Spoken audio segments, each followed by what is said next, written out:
Bits and Bones. My name is Slady V, and this is my channel where I talk about movies, books, and everything in between.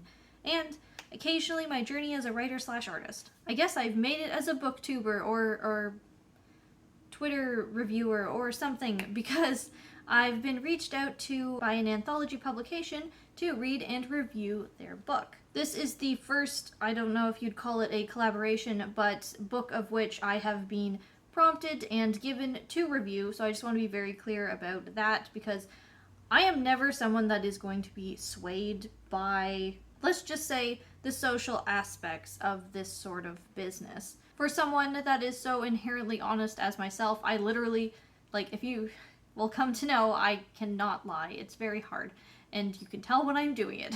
So in the future, no matter how kind or how many opportunities, say, a given company may offer me, I will never take them for the sake of the offer. I am here for honesty all the time, every day. So with that out of the way, I was given the anthology called The Toilet Zone #2 by Hellbound Books. Honestly, it's nice as someone that posts their opinion online quite a bit and kind of feel like I'm reaching out into the void to actually get someone come to me and offer me something that I would be genuinely interested in interacting with.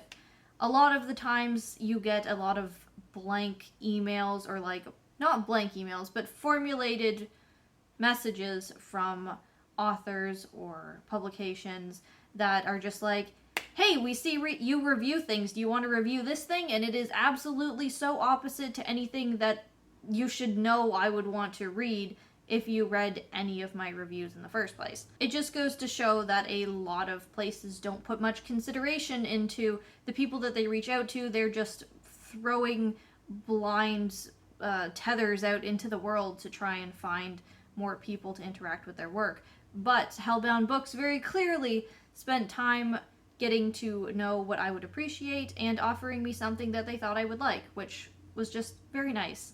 And I'm very appreciative. I like horror, I like short stories, and I am trying to get into the world of anthologies personally, but also just try to read them more rather than go very long stretches and not read anything because I finished a really huge novel and I have nothing to fill in the small time. So with The Toilet Zone #2, I'm sure you can tell they are short little horror stories that you can read on the toilet so that you may pass yourself a little bit quicker from the fear. It's a very cute concept, and I was more than happy to dive in and read some of these because just when you put that much cute care into just naming something, I'm a sucker for that. I have not read The Toilet Zone, the first one. They offered me the second one because they are going to be coming out with the third one. I am not sure if I will be reading that one as well.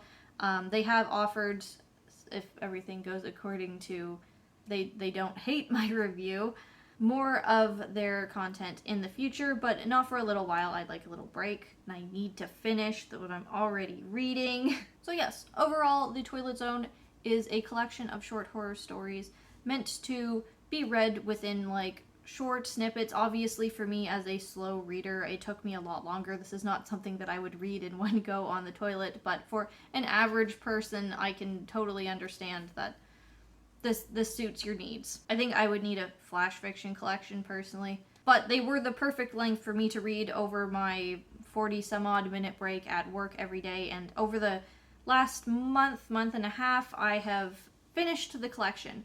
And I have to say, just right off the bat, it was a much longer collection than I expected. Out of the few anthologies that I have read, the one that felt the most value for the quality of content and size was Local Haunts, which was a HorrorTube collection anthology.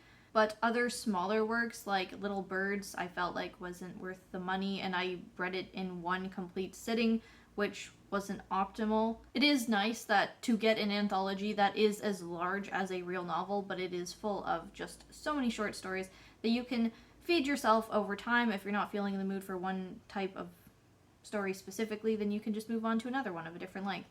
That said, in these kinds of anthologies, because you don't want to give too much away, you don't really know what each story is really going to get you into until you've started reading it, and at that point you might as well just read it. For a larger collaborative work, I was actually surprised not to find as many errors as I expected, and all of the errors that I did find were the kind that kind of gloss glossed over because it is like one word missing in a very common phrase. For example, if I said something random like, "How do you feel about that?" That's a super common phrase, but for example, if I take "do" out of that, "How you feel about that?" In your head as a reader, you would inherently just stick the "do" in there, and I understand completely why the editors didn't find this in a collection so large. And there was just a handful of those instances. I was actually pretty impressed. They're just common little things that you happen to gloss over inherently or fill in for yourself. That's why you can't read your own work and over and over and over again and expect to actually get it edited. You have to put it down and come back to it a couple weeks later because you're just going to do stuff like that. You're going to read what you want to read rather than what's actually there. And the only reason that I noticed these very tiny errors was because I'm a very, very slow reader. So it's much harder for me to get over them quickly, which means that I do find the missing word. The quality of stories was about average to good. Nothing really blew my socks off. I did really enjoy a couple, which I will be naming at the end of the video. There were a couple that I was a bit disinterested in for where I thought it was going. Out of all of the dozens of stories that are in this anthology, I only didn't read one of them. The one I didn't read was called Monstrous Love. I felt like the story itself didn't suit itself very well to short story format. It was a story about a recurring nightmare, and obviously you're going to assume that this nightmare is going to influence the character in their real life and somehow or another come to fruition. And the cutting and the overuse of the word blood rather than different descriptors just really highlighted the lack of experience of the writer. And there was, as I said, a gradient of different writing skills throughout this anthology, so I can't give it a bad score at all just because I didn't read one of the stories. And there were some that were generally good. And that's the thing about anthologies, is that they're very hard to grade in and of themselves, especially if it's a collaboration, because you're not just talking about how well one author themed something, or how consistent their voice was, or whether a concept was fully fleshed out through a variety of different perspectives or narratives. The Toilet Zone is completely random. There is absolutely nothing tying any of them together besides the fact that they are horror short stories. There's not like a specific paranormal theme. There isn't. One might be about a monster, one might be about a serial killer, one might just be post-apocalyptic, the other one might happen entirely in somebody's head. The anthology covers a very wide scope of different kinds of horror, and if you're into that kind of thing, then that's exactly what you get. Unfortunately for me, as I'm finding with anthologies, and I guess poetry books as well, is that even if it is by a collaboration or it's by a specific author, I'm looking for a very solid theme, or a theme that will carry through or tell a story as it transforms. This whole like mishmash of different kinds of horror stories is great when you are just picking up every now and then because you're going to the bathroom and you want just something quick to read. It is perfect for the function that it was designed for. It's just not an anthology that I personally would recommend as something that you pick up, take to the beach, and read in not necessarily one sitting, but read multiple stories at a time. You may find that you get a little bit of whiplash because you never know exactly which genre you're about to go into.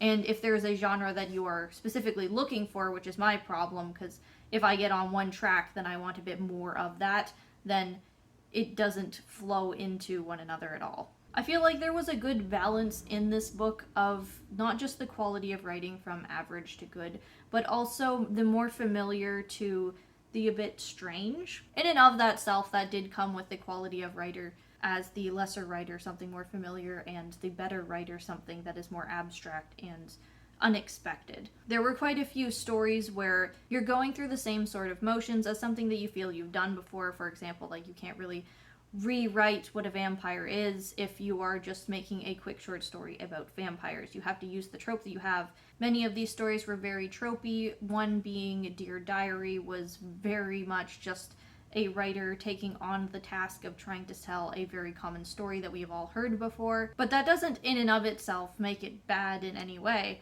It's just not always punchy. It's more like the anthology wanted to balance itself out. There was a certain part where I was afraid that the best of the anthology had been put at the start.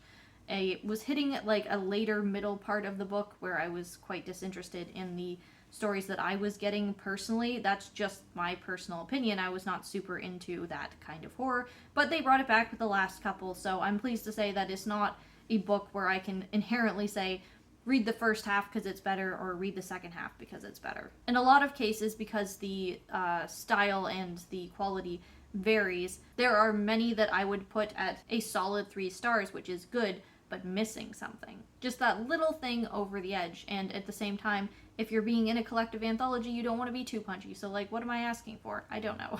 I could go each of the stories individually, but I think in the future I will actually keep a in time of vlog of me reacting to them when I read them. Going over them now, I've been much more set apart from the first ones that I read. I don't have as close a recognition to them because that was a month and a half ago. As well, because this is an anthology that is not, like, overly well renowned. It's not like a Stephen King horror anthology where it's okay to just rip apart this huge famous writer, because what does your voice do in a pool of millions of other people that have read it? I don't want to come to each of these individual other small writers and leave a bad taste because it might have just not been their best story. Or it might have been their best story, but I don't want to start comparing each one of them to another and make it sort of a competition, because there were ones that I very clearly liked way more than other ones. So in the future, either I will turn that content into an in-time vlog, which will be much longer formatted and released on my Patreon, so it is not a direct competitive thing that I'm putting on YouTube, and not seen as a rant, because it's not supposed to be a rant. I'd like to talk about things where there are improvements to be had, but I am not necessarily shitting on it. Sorry, it's just funny because I'm talking about The Toilet Zone. This is not a book that I would overly recommend, except for the purpose of, like I said, picking up a story every now and then to read, and not as a whole thing.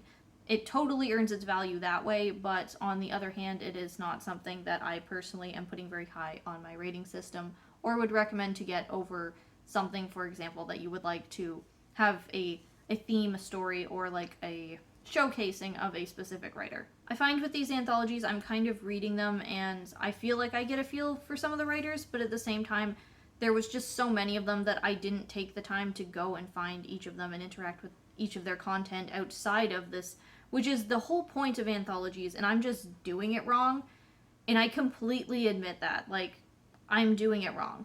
And I hope to change that in the future. When I do my in-time vlogs, I will sit down after each story, talk about it with you, my thoughts, my feelings, and then interact more with the author themselves outside on another platform, and perhaps engage more with their work. Of all of the stories in The Toilet Zone 2, the ones that I personally liked the most, and which I would say to read if you decide to pick it up and you only want to, like, have a couple of them. Why I Don't Drink by Sarah Canavo, Broken by Joanne Coach, Pilgrimage to the Range by Jay Baird, and You Never Can Tell by Matt Bliss. Pilgrimage to the Range by Jay Baird was just, honestly, it hit the right tone for me. It was a really nice palate cleanser after all of the short horror that I had been reading, because it was a bit more satirical, a bit more speculative fiction on the side of something a bit more grim of a topic, which I really enjoyed. And the one that I liked the most from the anthology, and not just because it is more on the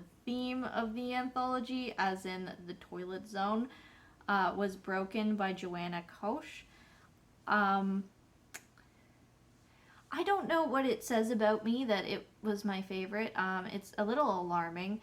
It was just so different from everything else there that it stood out. It stood out the most. What can I say? I didn't know that I needed fecal demons in my life, but here we are. So yeah, those were my thoughts on The Toilet Zone number 2. As my first, not collaboration, but the first thing that I have had outreach to me by a publication and which I got to interact with. It was a very pleasant experience, and I would hope to do it again. I am quite appreciative of the opportunity, and if anyone watching this has a small publication, or they are just an individual writer and they would like a review, and it seems like it is something that I would also personally like to read on my own time, I would definitely love to help the community out by offering reviews and interaction for your content, because that is just how we help each other out as a community. and I want to be a bigger part of that. If you enjoy my content, you can like or subscribe to my channel, pretty please. If you would like to support my content, I have a Patreon and a Buy Me a Coffee in the description below, where you may find extra content as I continue to explore anthologies, and if you want more in-depth content that doesn't quite suit YouTube, because if I went through each and every one of the stories on this, the video would probably be about an hour long, and I don't think the random viewer wants that. As always, just thank you so much for watching, and I will see you in the next video. Bye.